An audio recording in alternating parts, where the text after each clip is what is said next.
Well, this is a love story. Our great-uncle wrote this letter in 1910, leaving behind his beloved, and said, I send you a token, and I want you to wait for me. And then...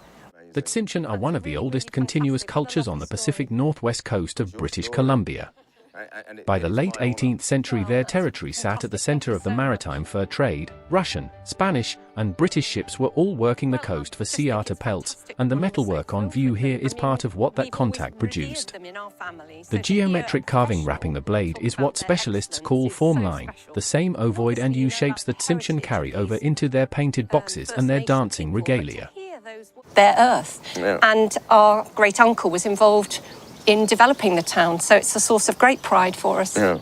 I mean, how did he acquire them? We don't know. The letter refers to the Bangle, but it doesn't talk about sourcing it, except to say that it is First Nation. So these truly amazing objects are made by northwest coast tribes, of which there are between half a dozen and 10 that I know of. This paddle, made in cedar, painted with totemic sea creatures. This decoration is what you get on the Chilkat blankets that the Tsimshian make. And the Bangle is very hard to determine where it's from. It's clearly northwest coast, it's clearly British Columbia, Vancouver Island, or further north, but it's beautiful goldsmithing. It's really, really fine. I see them in copper and silver, maybe. This is fine gold. That's probably 22 carat. Wow. And things like this have a value. And a paddle like this, and a bracelet like that, with the story, with that album, have to be between £6,000 and £7,000. Wow, that's amazing. They are amazing. That's really, really fantastic. What a lovely story.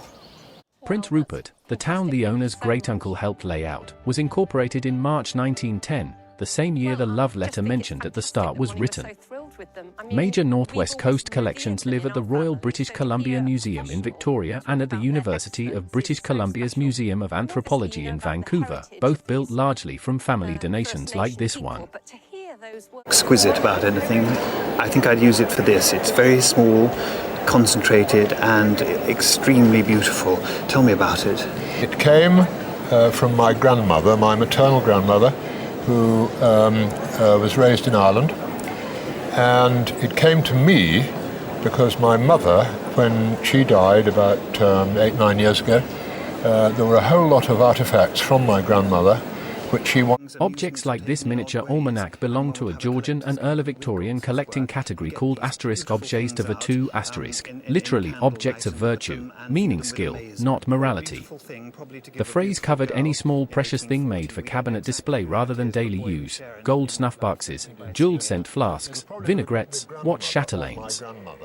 The market for them peaked between 1780 and 1850, and a tiny gold-cased almanac sat at the high end of the category, too small to be useful, but technically extraordinary.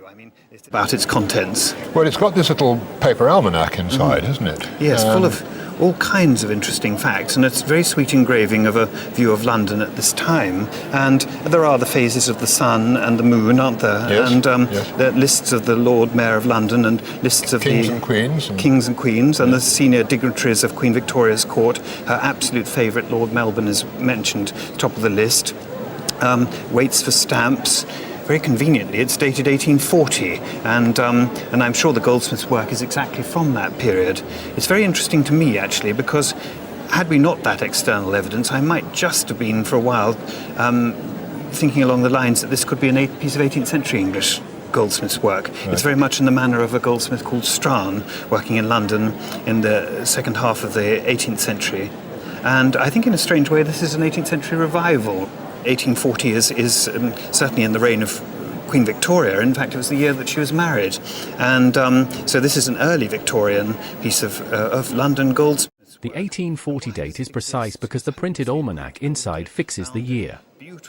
That same year, Queen Victoria married Prince Albert in February at the Chapel Royal, and London's gold trade, concentrated in Clerkenwell and Hatton Garden, was in the middle of a Victorian revival of 18th century forms.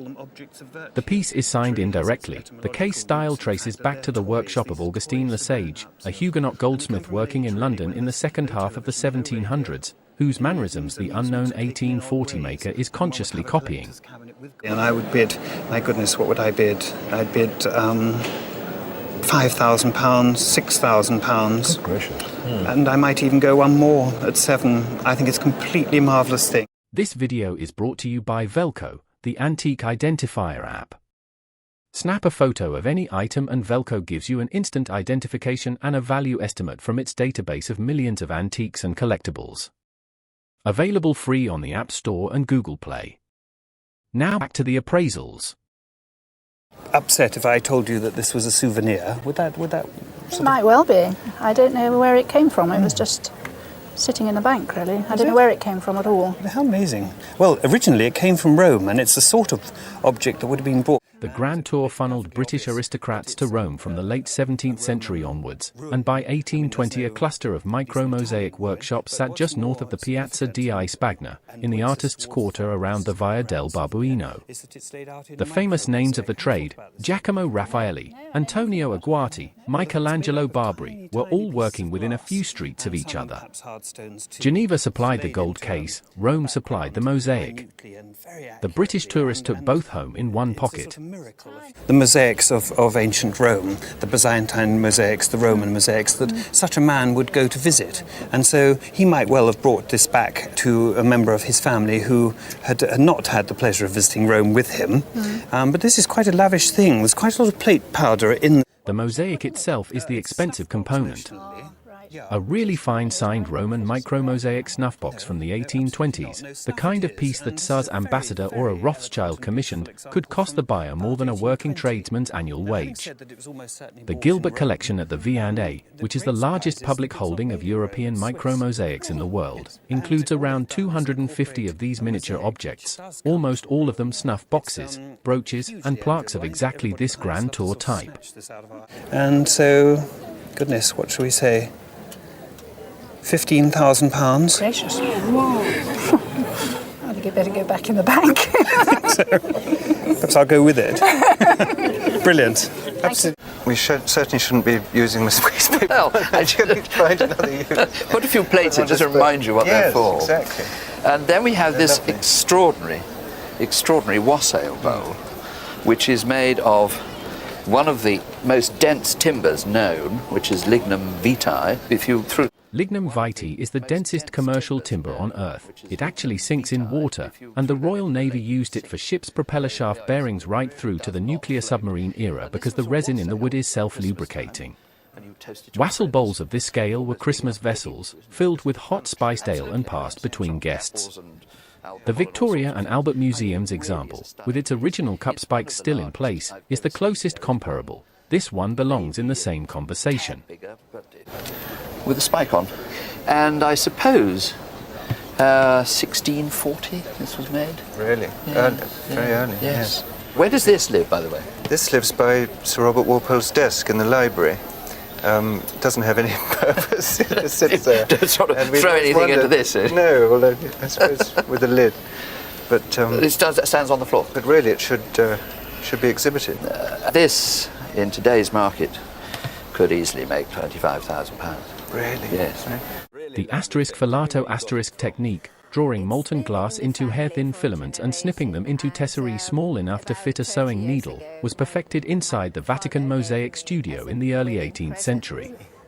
The studio was founded in 1727 specifically to produce mosaic replicas of the great Roman altarpieces, because the originals were rotting in St. Peter's humidity. The portable plaques, made for sale to Grand Tour visitors, were a profitable sideline that gradually became the main business. Which is called Micromosaic. And if we look at it very carefully, the size of the little pieces of glass varies tremendously. Here you've got really quite big bits, and in her hair, tiny, tiny, tiny little bits. And these are called filati. And it's a technique that was revived in Rome at the beginning of the 18th century, where they took long, thin strands of glass and cut them into little pieces, and then glued them together, making up a picture. Amazing. So micromosaic, it's very, very beautifully done. And the colour, I mean, how they they manage to do the colouring? Well, that would have been in the colour in the glass. In the glass. And the delight of a sort of ceramic item is that as the years go by, it doesn't fade. Yes. It may get slightly dirty on the surface, but you can clean that off, and you retain these really brilliant colours. And it's a delightful image. She's a very pretty-looking, classical lady, yes, holding a garland of flowers, and is thoroughly attractive. The very early originals dated from Roman times. Then it was a technique which was lost, and as I say, revived in Rome at the beginning of the 18th century. And then it went on being made through the 18th century and the 19th century and the 20th century. And one of the ways that you can find out what the age is likely to be is to have a squint at the back. And if I may, I'll remove the back cover and see. At this level of refinement, the maker matters. The big names of the 19th century Roman trade, Giacomo Raffaelli, Michelangelo Barbari, Cesare Roccheggiani, routinely cross six figures at auction when their signed plaques surface. The Gilbert collection at the Vianney and the Hermitage in St. Petersburg both hold signed Barbari tabletops, and the Hermitage were originally commissioned by Tsar Nicholas I in the 1840s. Unsigned plaques of this caliber ride the same market. Serious collectors and museums chase them as hard as the named pieces. Glass are held in place. They have a sort of adhesive underneath each piece, and then the surface is finished so that it's completely flat. It's a really beautiful object. It is. And for insurance purposes, you should probably cover it for about £12,000. Unbelievable. Thanks so much for watching. If you enjoyed this one, hit the like button and subscribe so you don't miss the next. And there are plenty more incredible appraisals waiting for you on the channel. Go check them out.